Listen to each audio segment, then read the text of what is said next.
Three chimes mean good times on NBC. You're invited every Saturday over most of these NBC stations to a one-hour concert by the renowned NBC Symphony. Tomorrow's symphony performance features Metropolitan Opera star Helen Trouble as guest soloist. For tomorrow's broadcast, the orchestra will be under the baton of the widely acclaimed conductor Wilfrid Pelletier. For the world's great music, hear the NBC Symphony brought to you tomorrow and every Saturday. Transcribed. Ladies and gentlemen, the ringing of that phone bell brings you mystery, adventure. Nero Wolfe's office, Archie Goodwin speaking.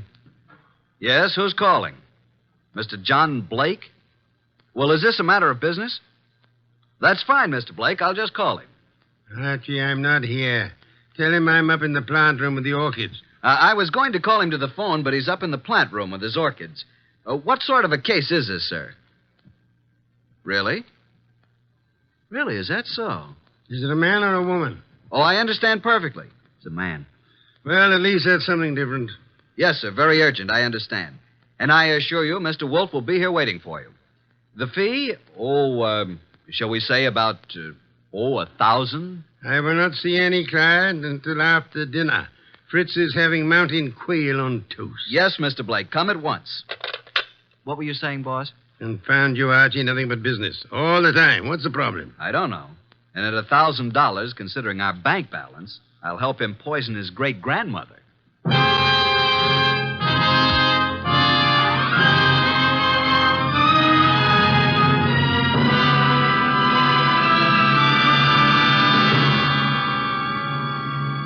Ladies and gentlemen, it's that renowned genius who is the bulkiest, balkiest, most ponderous, and most brilliant detective in the world.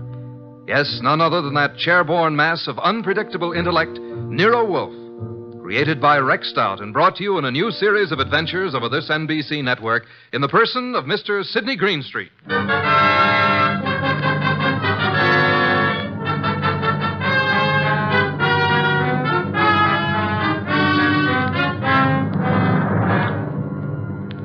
What we chose to refer to as the case of the Hasty will began, of course, with an urgent phone call from the mysterious John Blake. At the moment, Nero Wolfe was seated in his chair, which was specially built for his 300 pounds, and I was giving him a lecture on the importance of money. Archie, that will do. I'm not interested. You will be when you learn you can make no more purchases of beer and Skittles. You've passed up 2 cinch cases now. Each would have meant a healthy fee. Let us hope this Mr. Blake has a nice, fat problem that will take us days to solve. Archie. Yes, sir? Answer the door. Good evening. I'm John Blake. Oh, yes. Come in, Mr. Blake. You have no idea how welcome you are. Archie, show Mr. Blake in and close the door. That draft is unbearable. This way, sir. Mr. Wolfe doesn't care for anything resembling air. Oh, I'm Archie Goodwin. Good evening, Mr. Blake. Mr. Wolfe, I have a little business for you. Now, before you say anything, I know you're not a lawyer. I'm not a member of the bar, let us say, Mr. Blake. Of course. What kind of business, Mr. Blake? I have here a short will, which I have typewritten myself. I haven't signed it yet. Also, I have here a sealed envelope containing a letter which I want you to be prepared to deliver to the addressee. A will and a letter. Very well. Yes. Do you know who I am? Seems that I've certainly seen you before. Same here. I just can't place you. Well, I'm John Blake, president of the Plymouth Building and Loan. Oh, of course. I've seen your picture many times. You have a staff of the best attorneys in the city, Mr. Blake, and this is most assuredly the business of attorney. Perhaps. But in this particular instance, I wanted an individual who had no interest in me, nor previous knowledge of my affairs. I see. Also, I wanted a person who was, shall we say, not too well fixed. Well, you certainly couldn't Archie. Imagine Mr. Wolfe being in need of money. Just why can't your attorneys handle this? You'll know in a moment. But when I leave here, I want you to forget the whole thing, for the time being. Indeed. You have said it. Here's the will. You may read it. Archie.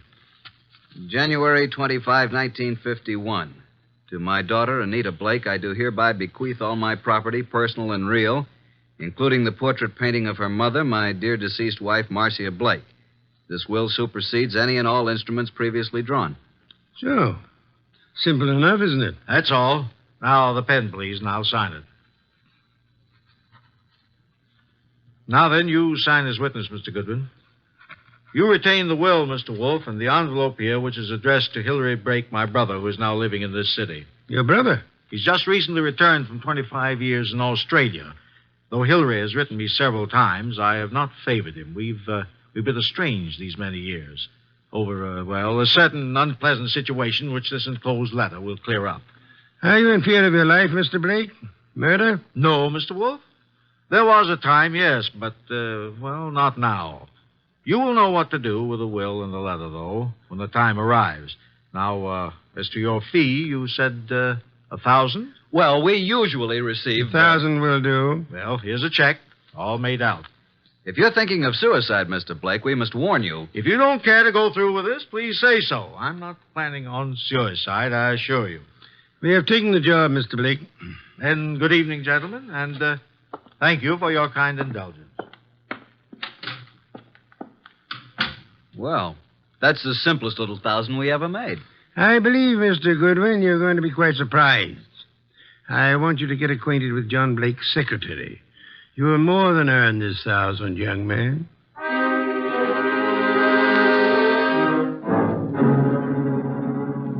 Archie. Archie, is that you? Yes, boss. What time is it? It is 6 p.m. The clock is right in front of your eyes. I'm thinking, Archie, it's very interesting. Very. An entire day has passed since the visit from John Blake. Did you learn anything from Blake's secretary? I did. He left his office late yesterday, she said. His daughter Anita is quite upset because he didn't come home. Check his club? Yup. I didn't talk to the daughter, but I learned that she's engaged to a young fellow named Wilbur Martin. She told the secretary that her father had been acting strangely of late, a bit morose. And what does the daughter feel has happened? Anita's afraid he's been kidnapped. You haven't met nor talked to any other than the secretary? Not yet. And so far, no one's called the police. Good. We must, for the time being, prevent that. What did you learn of Blake's brother from Australia? He's been here only a year. They've met only once or twice since his return. The secretary thinks the breakup was because of their love for the same woman. Hilary became very wealthy in Australia. Very well, Archie. It is time for you to visit Miss Anita Blake at her home. I'd love to, boss. She's a mighty purty gal. Phooey. Archie, you can do me a great service. Anything. Be sure to close it tightly as you leave. Close what? The coal chute, of course.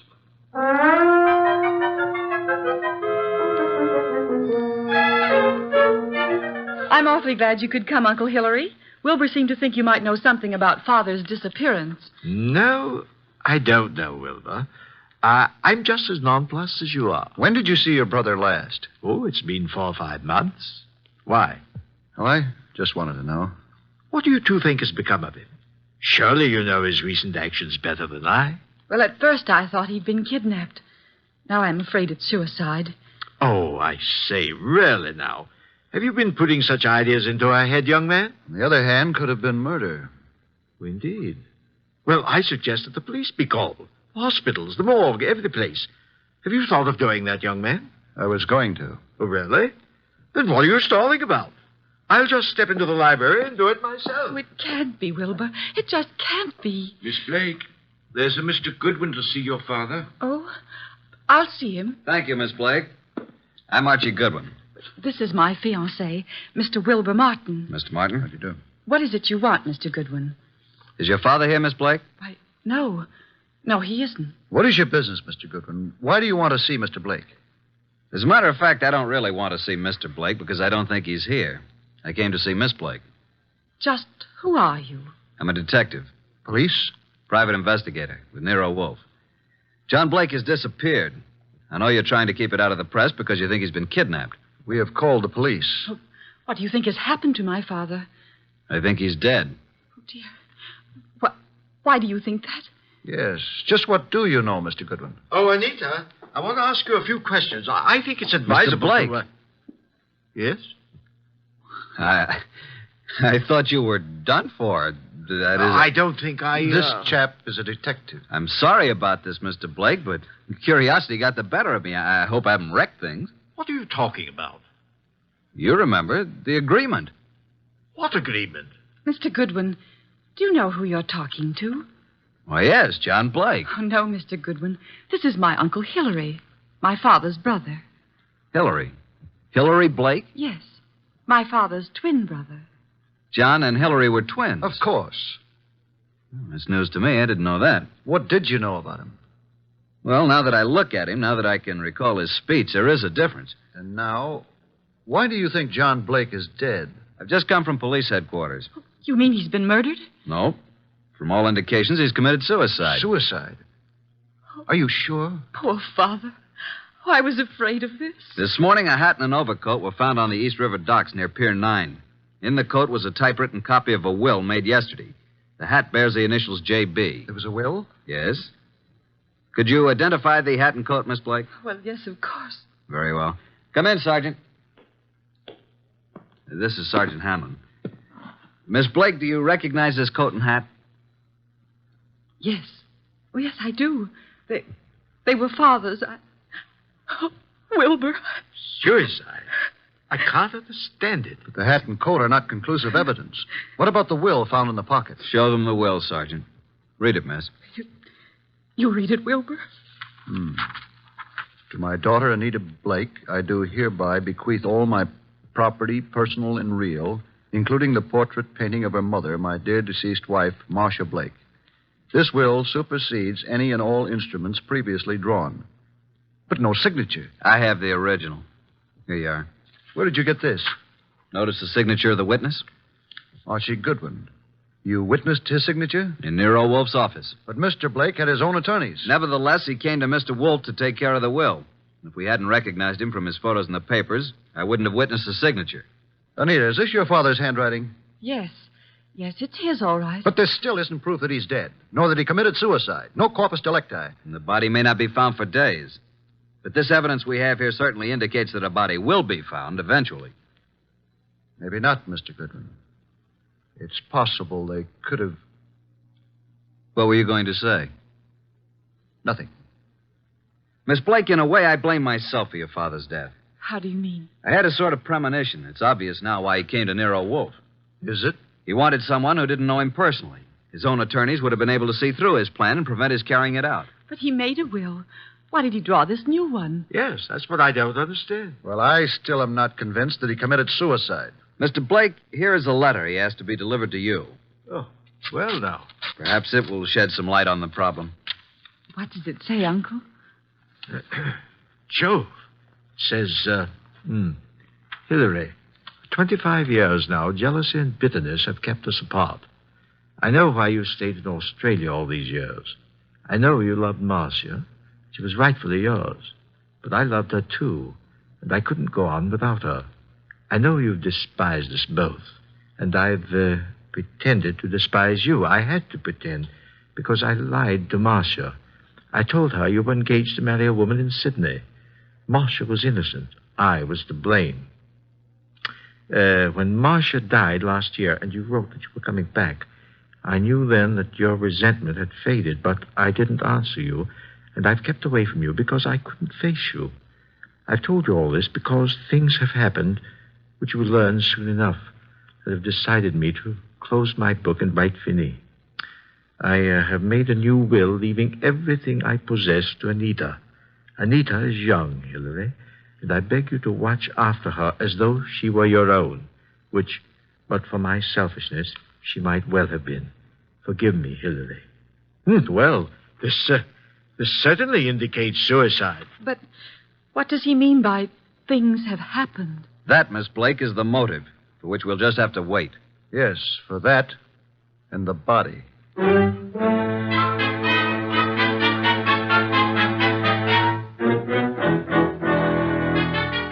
Well, boss, up here in the conservatory a bit early, aren't you? How are the orchids? Oh, it's a nice sunny morning. Even though it is around 0 outside, the sun is fine for them. And behold, Archie. Huh? What is it? The Dendrobium sclerostel. Yes, indeed. What about it?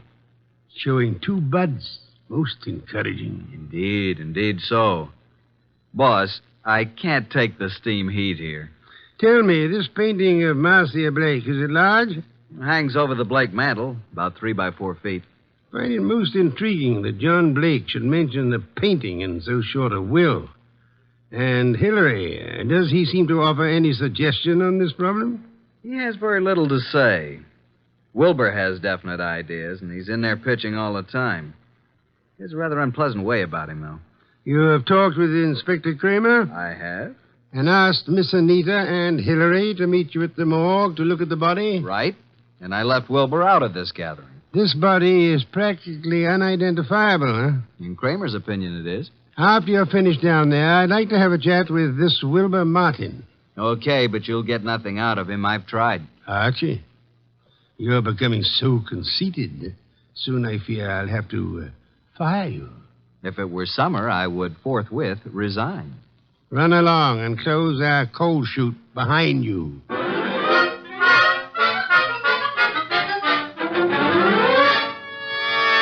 Morning, Inspector Kramer. Up early. Yeah, Goodwin. I just love to come down to this morgue. This is Miss Anita Blake and her Uncle Hillary Blake. Howdy do. Good morning, Mr. Goodwin. I hope you don't object too much to my joining the proceedings. Oh, I know, Wilbur. I suppose it's all right. Please, Mr. Goodwin, what's happened? There's a body here.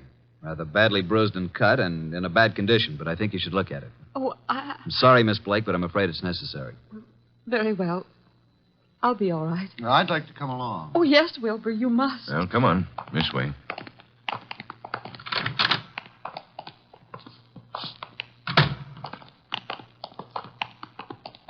Well, here we are. Wilbur. Oh. What do you say, Miss Blake? Oh, Now get hold of yourself, Anita. Please, you must. yes. Yes, that's Father. And you, Mr. Blake? It's certainly hard to say. It looks as though it might be John. Was there no means of identification on the body? No jewelry or... Father never wore any jewelry. There was nothing but this suit here. Nothing in the pockets. That's Father's suit, all right. I know. Oh, why? Why did he do it? Come along now. That's all for today.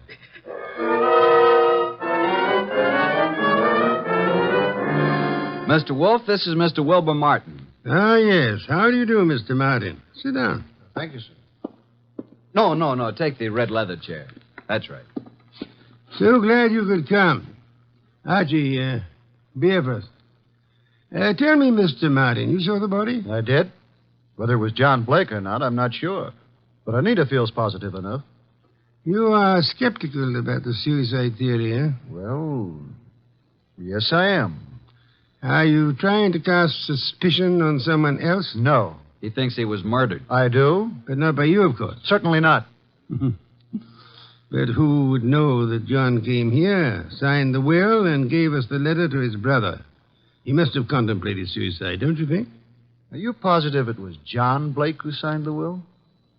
How interesting. You think it was his brother Hillary who came here, posing as John, huh? It could have been. But the man was quite gray and had no Australian accent. Hillary could have dropped the accent for a short while and grayed his hair, and they were twins. It's so enlightening, Mr. Martin. Do go on. After he left you here, he could have killed John and thrown him in the river, and left his overcoat and hat on the wharf. And why would Hillary kill John? Well, there may have been several reasons. Maybe because of Marcia. Well, several reasons. Tell me, did John Blake object to your engagement to Anita? No, why should he? I don't know. I merely asked. Anita Blake identified her father's handwriting. She identified the body. You still believe it's murder? Maybe she only thought it was his handwriting. You had best be careful, Wilbur. In trying to make a murder out of this, you might place yourself in a most unhappy position. I checked the letter and the will with papers at John's office, and the handwriting is identical, in my opinion. Maybe Hillary is clever at forgery. Maybe. Did you have the experts check the writing? Not yet. Then how can you tell unless you had a bona fide sample of Hillary's writing? I take it that you found a sample of Hillary's writing? Some letters from Hillary to John? Yes. I found a package of them in John's desk at his home. That, Wilbur, is most encouraging. Here they are. Several of them tied together. Some written in 1928 and a couple in 1948. Now, we'll tell you something. We never thought John committed suicide either. You didn't? No, and before you go, Wilbur, write your name here on this pad. Very well. Thank you so much. I hope we shall see you tomorrow.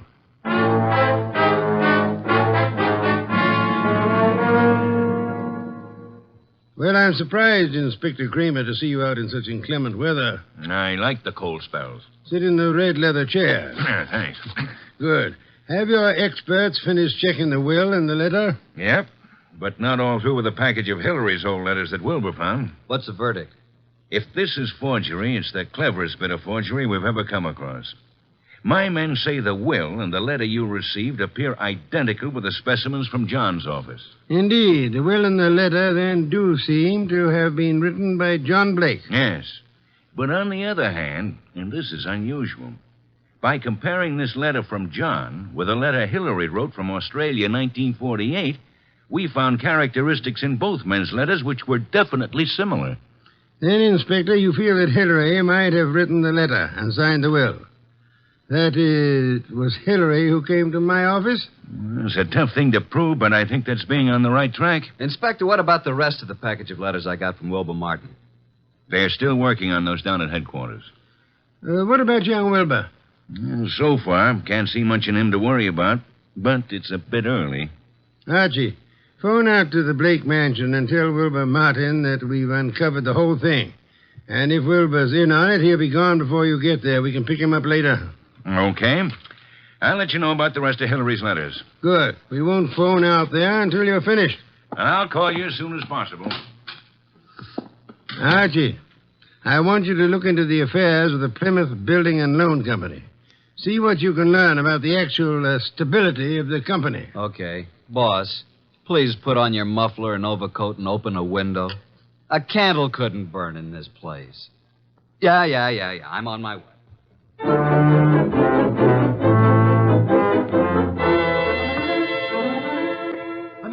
Anita. What is it, Wilbur? What's happened? I came out as soon as I heard. Well, what's happened? Speak up, man. You haven't heard? You don't know? No, what? Look at these headlines. Plymouth Building and Loan crashes. Wilbur, what does this mean? It means your father embezzled the funds of the company and he has gone to the wall. What? Yes, close the doors. Oh, no, Wilbur, no, I can't believe such a thing. I'm sorry, Anita, but there it is in black and white. Then this is the motive for John's suicide. Why? Why? Because he knew he was caught. What else? He could have put the money back, couldn't he? Yes, but maybe he lost it by trying to make more to cover up the shortage. I don't think he lost it. You don't? No. Oh, nonsense. He must have. Else why would he kill himself? Maybe he didn't kill himself. Oh, this is awful. Oh, please, Anita, you mustn't worry. I know this is very embarrassing for you, but it isn't your fault. Now, let me take you away for a while. We can run down to Mexico until this blows over. You won't take her to Mexico. You won't take her any place. Just what do you mean? What's wrong with you, Wilbur? You're acting stupid. Your father may have fleeced the company, but I don't believe he lost the money. Wilbur. He hid the money, and your Uncle Hillary found the hiding place. And he set up the suicide to cover your father's murder. Hillary killed him. Oh, you're crazy. You're out of your mind. Why, this doesn't make sense. I have all the money I need. Yes, you have now. Pack your things, Anita. I'll phone the airport for reservations. You can't leave at a time like this. You won't leave this room. Do you know what can be done to you for threatening people with firearms? I'll call the police. You don't need to call the police. I've just talked to that detective, Mr. Goodwin. He's on his way here. The police have uncovered everything. I know you killed John, and you have the money. Wilbur, you're out of your mind. I know what I'm talking about. Get out of here. Get out. I won't leave. No one will leave till Goodwin comes.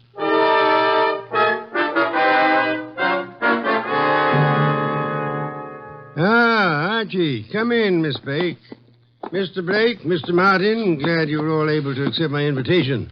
You too, Inspector Kramer. Yeah, I know how glad you are I could be here, Wolf. Please be seated, folks. Hillary was going to Mexico on the next plane and taking Anita with him. Mexico? John Blake stole the money from the company, but Hillary found out about it and killed him. Mr. Wolfe, this is utter nonsense. Mr. Blake, Inspector Kramer's handwriting experts have examined the will and the letter left with me. They have also checked them with your recent letters from Australia. Indeed. And your letters from Australia show a definite resemblance, having the same characteristics as the letter and the will you've given me. You mean you think that I signed the will and wrote the letter? Definitely. Ridiculous. But there's something else. The will mentions a painting of Marcia Blake, Anita's mother. Archie, where is that painting? Did you bring it? It's here. Bring it in here, Sergeant. Just a moment. I hope you don't mind, Miss Blake. What are you doing to it? Tearing off the paper backing of the picture. Yes, and there you are. There's the reason for the whole thing. Bonds. Pasted in the back. Thousands of dollars in negotiable bonds. Then Hillary did know about the money. He killed John for all this. He had Anita order the picture to be credited for shipping. I did no such thing. Nevertheless, you didn't kill John Blake. Certainly he did. Look at these 2 letters from Hillary Blake to John here in America. What are the dates? September and November 1948. Those were supposedly Hillary's most recent letters to John. And look at these letters, June and July 1928. Notice any difference? All are signed by Hillary, but the ones dated 1928 are not at all like the ones written in 1948. Not the least similarity. The ones dated 1928 were written by Hillary. But those dated 1948 were written by John. By John? How do you mean? Carry on, Inspector. You're under arrest, Mr. Blake. Not for murder, because there's been no murder. You're under arrest on a charge of embezzlement. Embezzlement? Oh, but how can And you, Miss Blake, are under arrest as an accomplice. What? I don't understand. Mr. Wolfe. Wilbur, you yourself unearthed the old 1928 letters, really written by Hillary from Australia.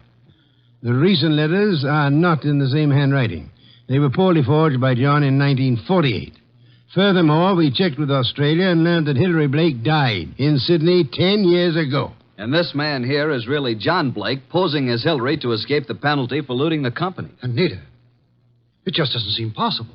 Anita knew all about it, and they might have gotten away with it if they hadn't come to us, Archie. What a fantastic plan. I'm giving you back your $1,000, Mr. Blake, but I'm afraid it won't do either of you much good now. Thank you so much, Inspector Kramer, for dropping in.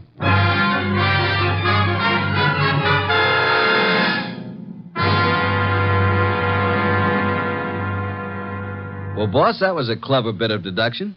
You really think so, Archie? It was quite a blunder for so clever a man as John Blake. Why did he make the mistake of coming to us? There are many holes in the plans of the criminal mind. He must have forgotten about the 1928 letters, or he would have destroyed them. And he underestimated Wilbur's intelligence. And I thought he was a dope, too. But he was half right. He really slipped up on the body in the morgue. Inspector Kramer was most kind to cooperate with us in that little act. Anita was too eager to identify the first body she saw. And the painting. You sensed there was more importance attached to it than the fact that it was a work of art. True. Some beer, please, Archie. Coming up, boss? Now, that brings me to an unpleasant subject. What's that? You were talking about resigning. Are you still in that frame of mind? Resigning? When did I say anything like that? Then you're going to be content with conditions as they are? Why, of course. What are you saying? And you don't mind it a bit as long as this dreadful weather continues? Well, not at all. Don't mind what? Going in and out of the house through the coal chute.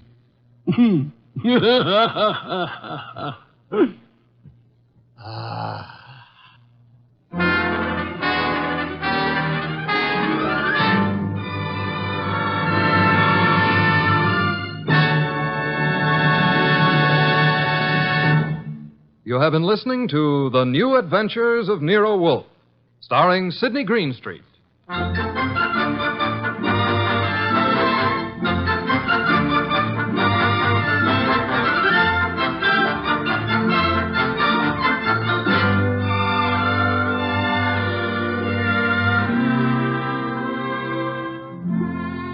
Tonight's transcribed story by John Edison was based on the characters created by Rex Stout and produced and directed by J. Donald Wilson.